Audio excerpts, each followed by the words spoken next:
ఇక ఆర్టీసీ ఉద్యోగులకు 75 కోట్ల ఎస్ఆర్బీఎస్ చెల్లింపులు.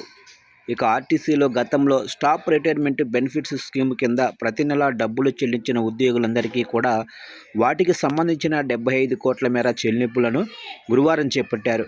ఆర్టీసీ ఉద్యోగులు ప్రభుత్వంలో విలీనం కాకముందు ఈ పథకం ఉండేది. 2020లో ప్రభుత్వంలో విలీనమయ్యాక ఈ పథకాన్ని రద్దు చేశారు. అయితే అప్పటి వరకు ప్రతి నెల కూడా ఉద్యోగులు చెల్లించిన కాంట్రిబ్యూషన్ను అందరికీ పూర్తిగా చెల్లించలేదు. ఈ విషయం ఎండీ బాలసుబ్రహ్మణ్యానికి తెలియటంతో ఆయన ప్రభుత్వం దృష్టికి తీసుకెళ్లి అనుమతి తీసుకున్నారు.